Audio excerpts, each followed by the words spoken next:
जय श्री कृष्ण। राधे राधे। मित्रों, 13मो अध्याय એટલે કે ક્ષેત્રજ્ઞ વિભાગ યોગમાં ભગવાને વાત કરી કે આ ક્ષેત્ર ઇદમ શરીરમ ક્ષેત્રમ ઇતિ અવિધીયતે, આ શરીરને ક્ષેત્ર એમ કહે છે અને એમને જે જાણવા વાળો છે, એવા જાણકાર વ્યક્તિઓ છે, એવા આ શરીરને જાણવા વાળો છે એમને ક્ષેત્રજ્ઞ કહે છે। અને ત્યાર પછી ભગવાને ક્ષેત્ર વિશેની અને ક્ષેત્રજ્ઞ વિશેની વાત કરી। ત્રીજા શ્લોકની અંદર ભગવાને એવું કીધું કે આ ક્ષેત્રનું સ્વરૂપ શું છે, એમનો સ્વભાવ કેવો છે, એ ઉપરાંત એમના વિકારો શું છે, એ હવે હું તને સમાસેન ટૂંકમાં કહું છું। એટલે હવે એ ભગવાન ટૂંકમાં બધું છે આગળના શ્લોકોમાં આપણે વાત કરી, પૂર્વ શ્લોકમાં આટલા શ્લોકમાં એમના સ્વરૂપ વિશે, સ્વભાવ વિશે, વિકાર વિશે એ બધી વાતો થવાની છે। પણ આ હું તને ટૂંકમાં કહું છું, પણ એમ છતાં જો તારે એમને વિસ્તારથી જાણવું હોય તો એમના વિશેનો ભગવાન એક આ ચોથો શ્લોક કહે છે કે ભાઈ આ બધી જગ્યાએ વિસ્તારથી કીધેલું છે। કઈ કઈ જગ્યાએ? તો કે ઋષિભિઃ બહુધા ગીતમ છંદોભિઃ વિવિધૈઃ પૃથક બ્રહ્મસૂત્ર પદેઃશ્ચ એવ હેતુમદ્ભિઃ વિનિશ્ચિતૈઃ।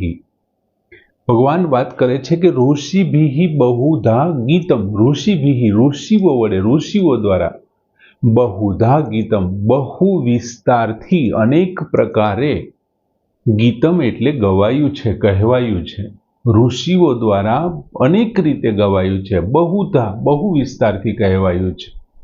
પછી છંદોભિઃ વિવિધૈઃ પૃથક, છંદોભિઃ વેદ મંત્રો દ્વારા વિવિધ પ્રકારે, પૃથક એટલે વિભાગપૂર્વક કહેવાયું છે। ઋષિઓએ અનેક પ્રકારે કહ્યું છે, બહુ વિસ્તારથી કહ્યું છે, અને વેદ મંત્રો દ્વારા વિવિધ પ્રકારે કહેવાયું છે, વિભાગપૂર્વક, પૃથક એવો શબ્દ વાપર્યો, વિભાગપૂર્વક કહેવાયું છે। પછી વિનિશ્ચિતૈઃ અને સારી રીતે નિશ્ચિત કરેલા, વિનિશ્ચિતૈઃ સારી રીતે નિશ્ચિત કરેલા।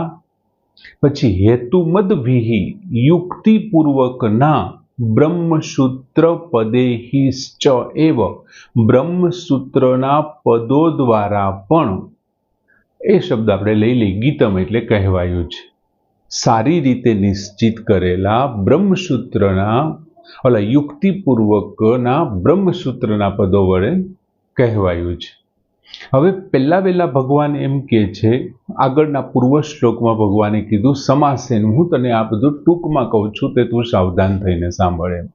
અને હવે અહીં કહે છે ઋષિભિઃ બહુધા ગીતમ, આ જે હું તને વાત કરવાનો છું, ટૂંકમાં જે વાત કરવાનો છું, તે વૈદિક મંત્રોના જે દ્રષ્ટા છે, જે વેદના મંત્રો છે, અને એ મંત્રો જેમણે જોયા છે ધ્યાન અવસ્થામાં જેમણે જોયા છે, વૈદિક મંત્રોના દ્રષ્ટા, બીજું આપણા જે કંઈ શાસ્ત્રો છે, આ ઉપરાંત આપણા જે સ્મૃતિ ગ્રંથો છે એમના રચયિતા, આ ઉપરાંત જે કાંઈ પુરાણોના રચયિતા છે, આ બધા ઋષિઓએ શું કર્યું છે?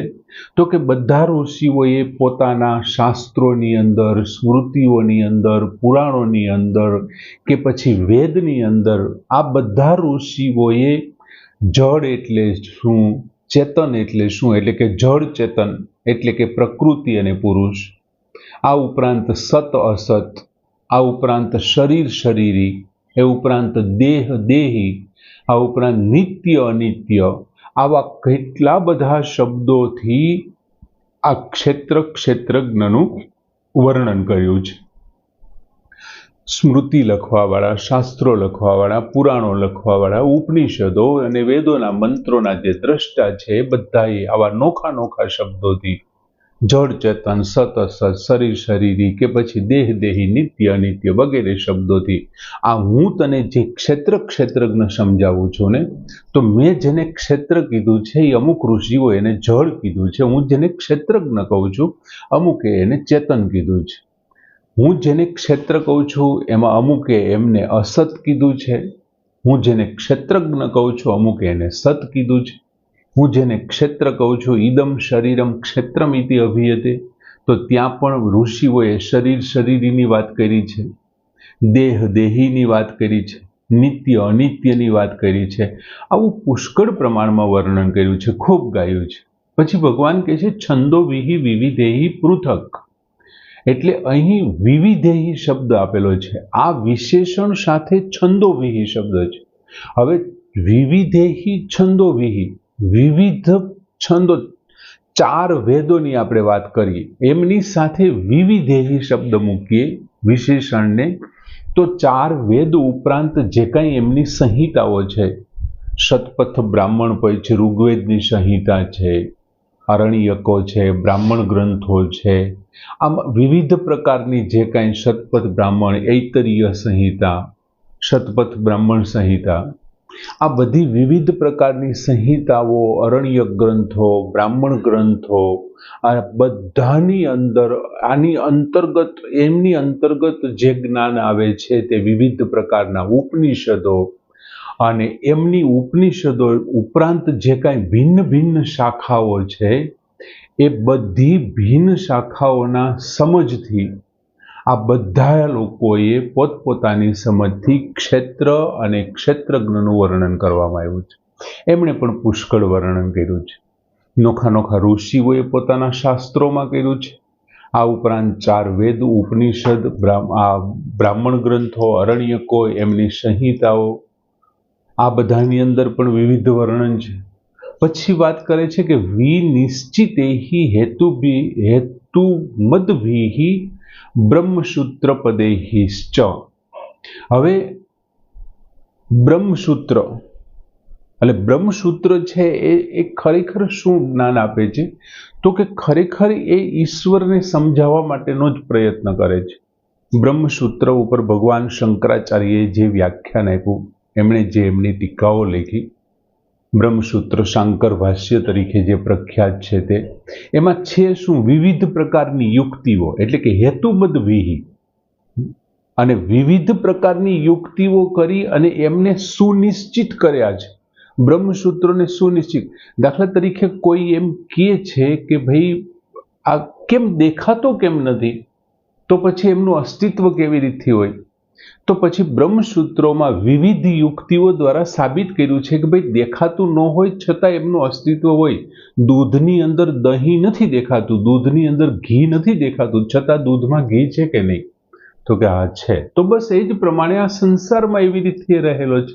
આમ વિવિધ પ્રકારની યુક્તિઓનો સહારો લઈ અને સુનિશ્ચિત કર્યા છે પોતાના મત ક્ષેત્ર વિશે અને ક્ષેત્રજ્ઞ વિશે. આ પોતાના મત સુનિશ્ચિત કર્યા છે, એટલે કે શરીર શરીરી વિશે, સત અસત વિશે, નિત્ય અનિત્ય વિશે અને ક્ષેત્ર ક્ષેત્રજ્ઞનું વર્ણન કર્યું છે. અહીંયા ભગવાનનો આશય એ છે કે હું તને આ શરીરનું સ્વરૂપ વિશે, એમના સ્વભાવ વિશે, એમના વિકારો વિશે, હવે પછી 5મા શ્લોકથી બધી વસ્તુઓ ચાલુ થશે, આ બધું હું તને ટૂંકમાં સમજાવીશ. તારે જો કદાચ વધારે માહિતી જોઈતી હોય, વધારે વિસ્તારથી જોઈતી હોય, તો મેં તને કીધું એ પ્રમાણે આમાં ઋષિઓએ બધાઓએ પોતાનું વર્ણન કર્યા જ છે. વેદોની અંદર છે, ઉપનિષદોની સંહિતાઓમાં, અરણ્ય ગ્રંથોમાં, બ્રાહ્મણ ગ્રંથોમાં, ઇવન બ્રહ્મસૂત્રમાં, પુરાણોમાં, બધી જગ્યાએ આમનું વર્ણન છે. હું તને કંઈ નવું નથી કહેવા જઈ રહ્યો. એટલે આ બધું જ એમાં છે એવું ભગવાન આ ગ્રંથોના નામ આપે છે કે આ બધી જગ્યાએથી તું પ્રાપ્ત કરી શકે જો તારે વિસ્તારથી એમના વિશે જાણવું હોય. આમ સરસ મજાનો શ્લોક કે ઋષિભિઃ બહુધા ગીતમ છંદોભિઃ વિવિધૈઃ પૃથક બ્રહ્મસૂત્ર પદેહિશ્ચ એવ હેતુમ વિનિશ્ચિતૈઃ પૂર્ણ કરીએ. જય શ્રી